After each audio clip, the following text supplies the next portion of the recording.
Pemirsa, sinyal mantan Gubernur Jawa Barat Ridwan Kamil ini akan bertarung di pemilihan Kepala Daerah Jakarta 2024 ini semakin menguat. Hal itu disampaikan Ketua Umum Partai Golkar yakni Erlangga Hartarto yang memastikan akan mengusung kader Gerindra yakni Deddy Mulyadi di pemilihan Gubernur Jawa Barat. Lantas nantinya akan seperti apa peta politik Pilkada Jakarta 2024? Kita lihat dulu informasinya.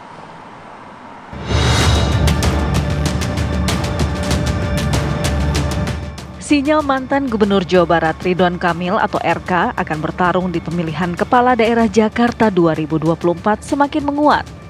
Hal itu disampaikan Ketua Umum Partai Golkar Erlangga Hartarto yang memastikan akan mengusung kader Gerindra Deddy Mulyadi di pemilihan Gubernur Jawa Barat.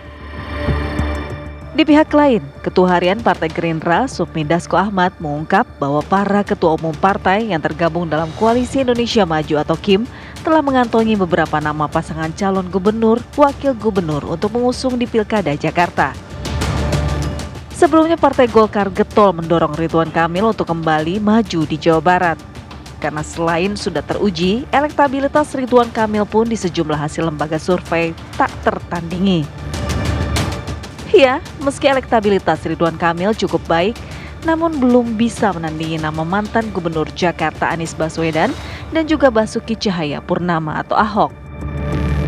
Lantas bagaimana peluang RK di Pilkada Jakarta? Tim TV One mengabarkan.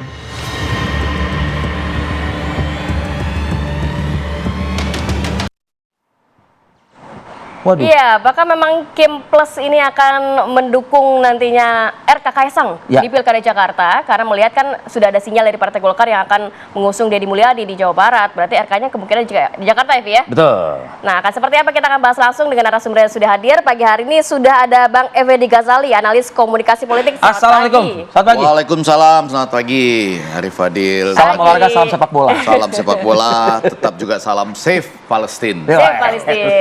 Kemudian juga kita sudah bergabung bersama kami, sudah ada Kang Pipin Sopian, politikus PKS. Assalamualaikum, selamat pagi Kang Pipin. Kang Pipin. Waalaikumsalam, pagi. Semangat Pagi. hari Minggu.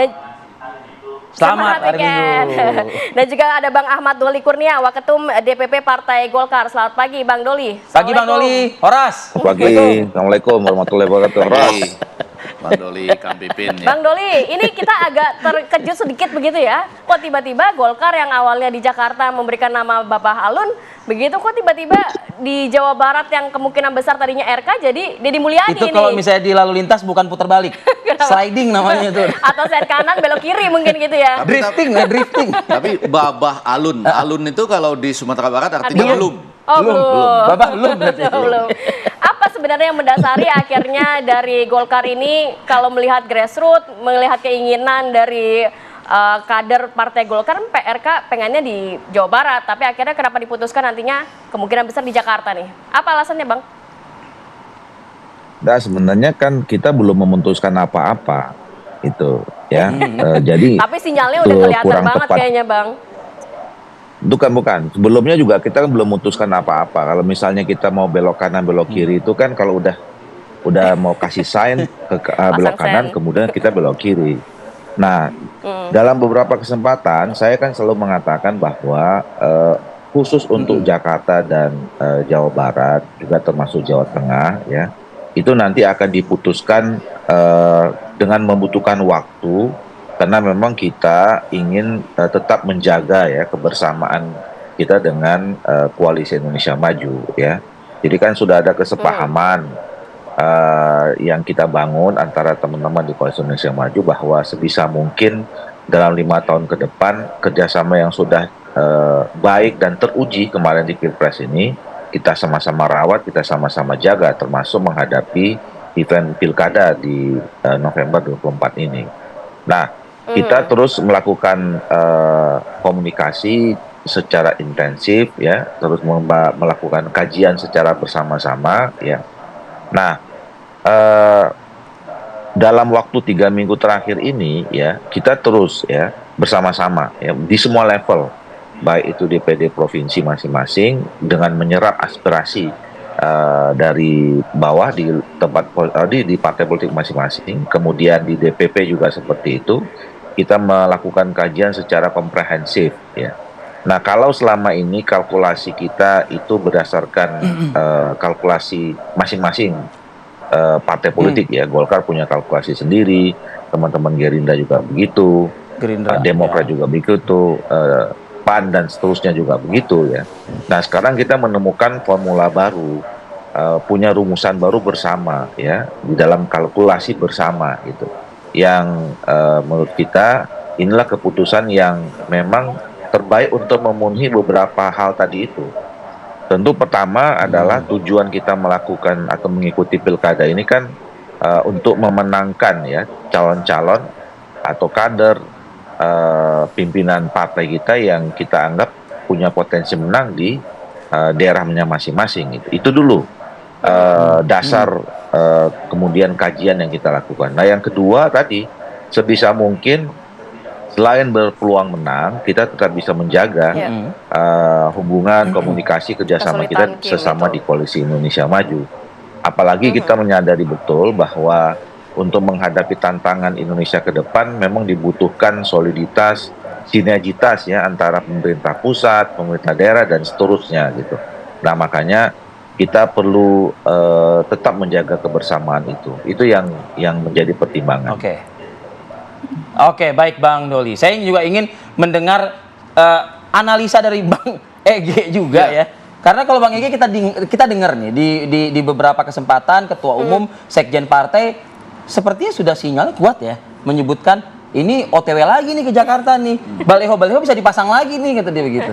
Ya, kalau saya mau, karena mumpung minggu pagi kita agak sedikit akademis baru masuk ke sana ya. Yang pertama itu ada desakan supaya pemilu presiden dan pemilu legislatif yang serentak itu dipisah lagi. Karena memang tujuan pertama dengan Mahkamah Konstitusi soal political efficacy itu tidak tercapai. Bagaimana cara memisahnya itu bisa macam-macam. Bisa dipisah DPR dengan presiden atau kemudian ada pemilu nasional serentak dan pemilu daerah serentak. Ya, yang tidak berdekatan jaraknya. Yang tidak berdekatan. Nah, yang kedua kita masuk ke sini bahwa ini saya nggak tahu siapa yang punya ide bahwa pemilu daerah serentak ini, pilkada ini, langsung nempel sesudah pemilu presiden.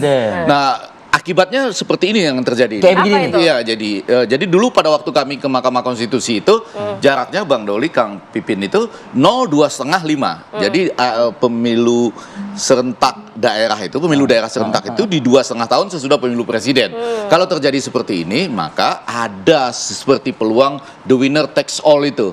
Jadi dia akan terus memperbesar. Ya, seakan-akan seperti tadi, kami menjaga koalisi ini dengan akibatnya terjadilah berbagai hal seperti pada saat ini. Meskipun niatnya mulia tadi kan, mulia, sinergitas pusat hingga daerah. Semua gitu. Niat itu mulia gitu, tapi kalau 0,2,5 itu ada semacam penilaian di tengah-tengah apakah kemuliaan yang diperoleh di tingkat nasional itu memang dirasakan di daerah, kemudian mereka membuat keputusan untuk menilai efektivitas dan kemuliaan tadi. Tapi balik ke pertanyaan Anda, ini kan kita sekarang sedang menunggu sebetulnya. Dan yang menarik untuk diamati tidak hanya kalau kita bicara soal Jakarta, ternyata kan kalau mau jujur Jakarta terkait juga dengan Jawa Tengah ini. Kan, tadi Anda sebut Kaisang. Karena kan di Jawa Tengah katanya Ahmad Lutfi dan kan sudah ada Gus Yassin Maimun. Kalau Ahmad Lutfi dan Kaisang misalnya, nanti ada wakil menteri lagi satu lagi. Iya kan? Nah, dengan demikian maka Kaisang ke Jakarta. Kalau Kaisang ke Jakarta, Ridwan Kamil Kaisang misalnya, karena Deddy Mulyadi ditugaskan ke Jawa Barat. Nah, kalau Ridwan Kamil Kaisang, maka akan ketemu dengan Anies Baswedan. Itu kalau ada yang betul-betul berani mendukung PKS ini. Kan ada PKS sama Nasdem lah. Ya, itu tapi kata Sahroni belum tentu didaftar. Pendaftarannya 27 Agustus loh. Iya kan? Lagi. Bulan ini ya? Apa ya? Bulan ini dibuka ya? Ya, sementara Ahok ini juga kemungkinan sudah 50-50 dan mulai tampil untuk mengatakan enggak tuh, saya WA-WAan sama Anies cuma satu kali katanya. Ini kan menarik juga untuk melihat. Tapi Bang Ege melihat apa kebatinan kalau kita boleh menakar? Kebatinan dari Golkar akhirnya memutuskan memberikan sinyal bahwa yang akan diusung di Jawa Barat justru kader Gerindra, ya Deddy Mulyadi. RK-nya kemungkinan akan ditarik ke Jakarta. Apakah memang sebenarnya ada lobby-lobby yang harus dipentingkan dulu oleh Golkar di dalam Kim begitu? Dibandingkan enggak terlalu mengejutkan ya. Kalau belajar dari Banten, Sumatera Utara Ya, kan nggak ada yang mengejutkan Ya, gitu. betul. Jadi tadi kalimat Anda yang agak luar biasa, saya terkejut pagi ini kemuliaan gitu, kemuliaan dari kebersamaan ini menyebabkan ikut mendukung Deddy Mulyadi di Jawa Barat gitu ya, dan kemudian mengirimkan Ridwan Kamil ke Jakarta. Anda tadi membukanya dengan salam olahraga, salam sepak bola. Saya mengatakan saya itu penggemar Ridwan Kamil ya. Ya. Tapi Anda berhadapan dengan Persija aja di Jakarta, itu susah menangnya gitu loh. Loh, saya ingin mengatakan loh ini ya, kan Ridwan Kamil itu pernah mengatakan saya itu bobotoh ya, Sejati ya? atau tidak sama sekali. Anda ketemu Persija di Jakarta, Jadi agak challenge kurang buat lebih 1 RK juta gitu. lebih ya Nah, pendukungnya. loh. Coba pikirkan, Anda kebetulan loh yang bilang salam olahraga, salam sepak bola ya. Justru saya pancing dulu itu. Oh itu ya, itu challenge nyata di Jakarta. Oke. 1 juta lebih, belum dengan keluarganya. Nah ini kan nyata gitu. Iya. Tapi barangkali ini sudah dikaji. Karena ada hasil Litbang Kompas yang menunjukkan beberapa hal. Yang pertama, di Jakarta itu pemilih itu 75%-an memilih berdasarkan agama. Dan berdasarkan partai juga. Itu Ya. kalau dibulatkan 75%. Tapi sesudah itu ada suku, kekerabatan, dan kemudian kekaguman pada tokoh-tokoh tertentu. Dan 58% berdasarkan bansos, berdasarkan pemberian-pemberian. Dan itu 58% besar loh itu. Ya, ya, Karena untuk menang kan Anda cuma butuh berapa persen gitu. Ya, ya. Kurang lebih seperti itu gambaran saya. Oke. Oke, kita juga nanti akan meminta tanggapan dari Kang Pipin. Responnya gimana, Kang Pipin? Kan nampaknya selama ini kalau dari PKS sudah percaya diri ya, suaranya Anies saat ini masih bertengger di posisi 1. Namun ada nama lain nih, RK dan juga Kaisang. Kan seperti apa tanggapannya? Kita tahan ya Kang Pipin, saat lagi tetap bersama kami.